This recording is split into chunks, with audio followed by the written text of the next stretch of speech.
this is one of them times where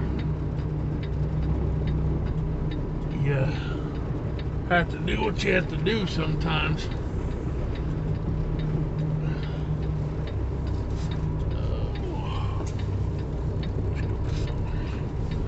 I made my delivery.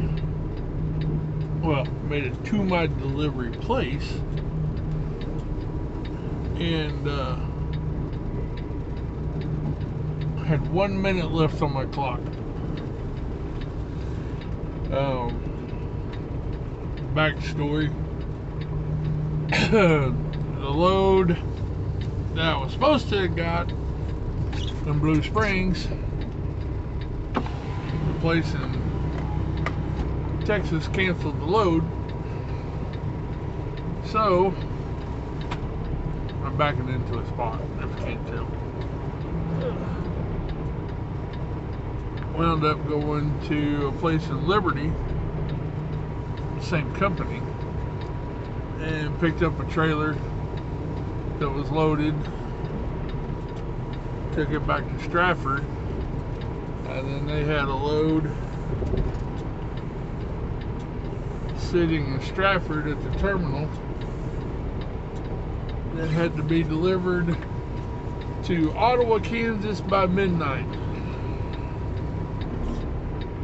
Yeah.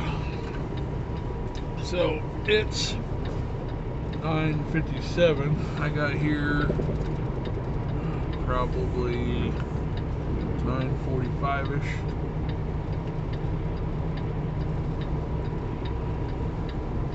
So I am right now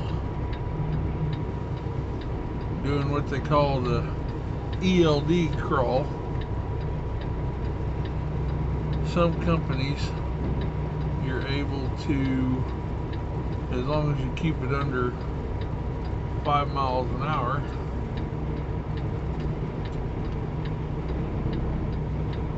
you can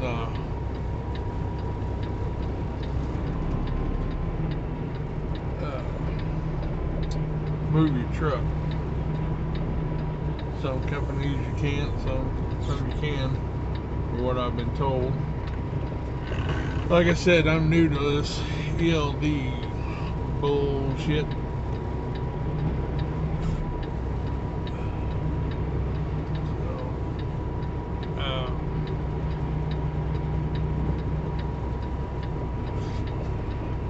And then once I get this dropped, then my company, we're allowed to PC for an hour, as long as we're not under a load. So I'm going to PC to the truck stop. They're supposed to get me a turn and burn load in the morning so I can get back home.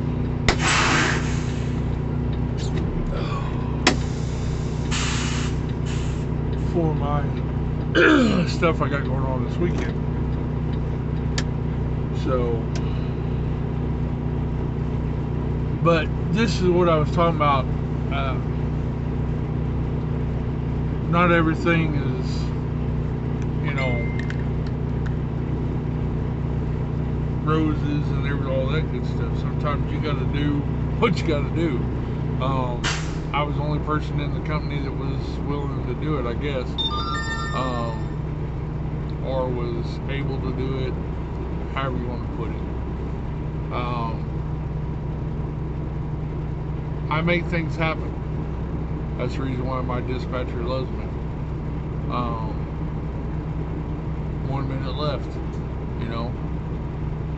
I got it here legally, and when I leave, it'll be legal, because I won't be under load, and I will be PCing to a safe parking place, because I cannot sit on the receiver. It's a Walmart distribution center. Very few that I've found will let you sit on the property.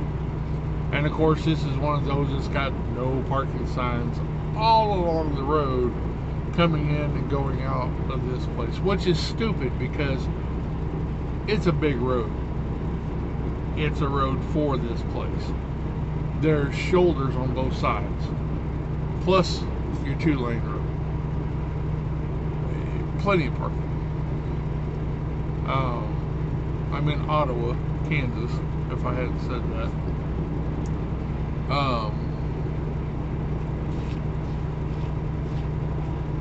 But sometimes you got to make things happen.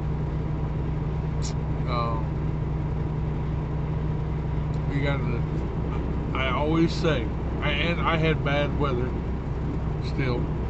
I always say, this is the one thing I tell everybody: know your equipment and know your abilities. Don't outdrive or drive more than either one. If you have shoddy equipment, don't drive in bad weather.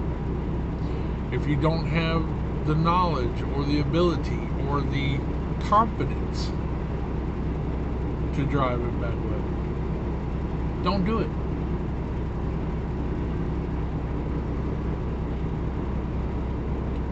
One of the reasons why I knew I could do this was I knew the weather report.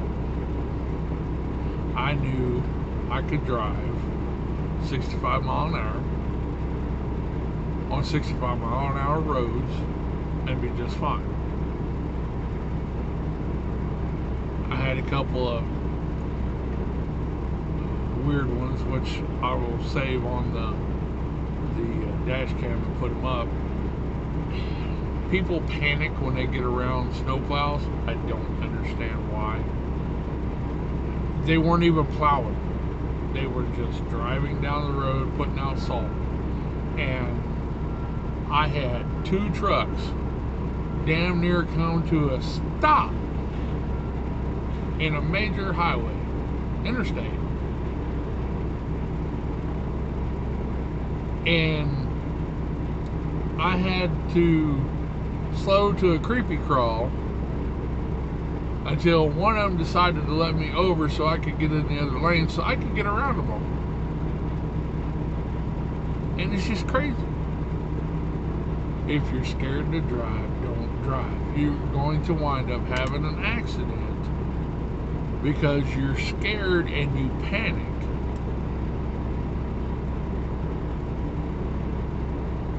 If you can't drive at night in bad weather, if you can't drive in bad weather, if you can't drive at night, don't do it. Plain and simple. But anyway, alright, well, I'm going to drop this trailer. Hopefully there's an empty here on the yard. Get it hooked up, then go to the truck stop and call it a night. Not sure which truck stop I want to go to. The small ones are, say it's 10 o'clock Central Time, so the small ones are probably all full. So it's either find one with paid parking or chance just making a parking spot somewhere, which is another part of trucking. You don't always get to find a good trucking spot or parking spot, and not all companies reimburse you for parking. So if you pay for parking, like me, it comes out of your pocket. It's nice, but if you're tight on funds, short on bills, you just can't do it sometimes. So, anyway, be safe. We'll see you all on the next one.